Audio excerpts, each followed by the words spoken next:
కేకే గారు, తర్వాత doctors committee chairman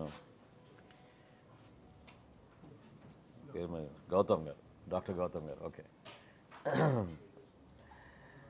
పేరు పేరు మీ అందరికీ నమస్కారం. గౌరవ ఉప ముఖ్యమంత్రి గారి కాకినాడ పోర్టు సందర్భంగా ఆయన పర్యటనలో భాగంగా ఎన్నో ఆసక్తికరమైన విషయాలు, అదేవిధంగా ఒక స్మగ్లింగ్ మాఫియా ఏ విధంగా గత 5 సంవత్సరాల్లో రాష్ట్రంలో స్వప్రయోజనాల కోసం చివరికి దేశ భద్రతను కూడా పక్కన పెట్టి ఏ విధంగా చలాయించారో వాటిని ఎక్స్పోజ్ చేయడం ఆ పర్యటన సందర్భంగా జరిగింది. దీని నేపథ్యం మీ అందరికీ తెలిసిన విషయమే. ఆంధ్రప్రదేశ్లో ఈ రోజున 1,48,00,000 రేషన్ కార్డులకి పబ్లిక్ డిస్ట్రిబ్యూషన్ సిస్టమ్ ద్వారా సుమారు 12,800 కోట్ల రూపాయలతోటి బియ్యంని మనం అందిస్తున్నాం.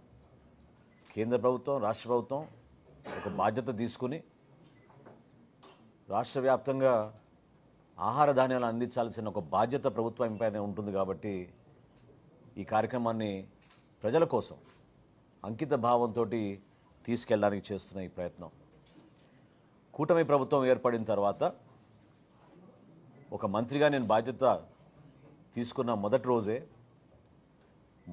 మొట్టమొదటి తనిఖీ నేను చేసింది మా తెనాలి నియోజకవర్గంలో పౌర సరఫరా శాఖ యొక్క గోడౌన్ని, దాన్ని మండల్ లెవెల్ స్టాకింగ్ పాయింట్ అంటారు.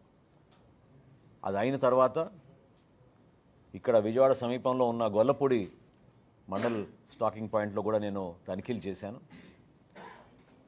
అనేక అవకతవకలు, కొలతల్లో తేడా ఇవన్నీ గుర్తించి ఈ సమస్య కోసం లోతుగా మనం అధ్యయనం చేసుకోవాలనే ఉద్దేశంతో కొంచెం కసరత్తు చేసి జూన్ 28వ తారీఖున కాకినాడలో 13 గోడౌన్స్లో తనిఖీలు చేయడం జరిగింది.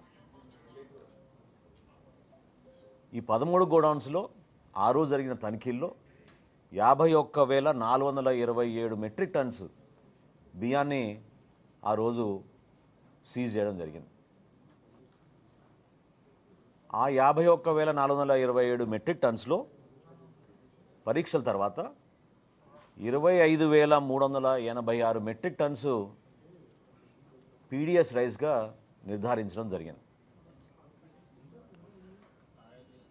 ఇది ఎట్టి పరిస్థితుల్లో అరికట్టాలి, మార్పు తీసుకురావాలనే ఉద్దేశంతో అక్కడ స్థానికంగా ఉన్న అధికారులతోటి కలెక్టర్ గారి ఆధ్వర్యంలో కమిటీ వేసి జిల్లా ఎస్పీ గారిని అప్రమత్తం చేసి ముందు ఈ 13 కంపెనీల పైన కూడా ఎసెన్షియల్ కమోడిటీస్ యాక్ట్ కింద మా పరిధిలో ఉన్న కేసులే కాకుండా క్రిమినల్ కేసెస్ కూడా నమోదు చేయమని ఆ రోజున ఆదేశాలు జారీ చేయడం జరిగింది. ఈ 13 కంపెనీస్ కూడా గౌరవ హైకోర్టుని ఆశ్రయించి బియ్యం రిలీజ్ చేయమని కోరగా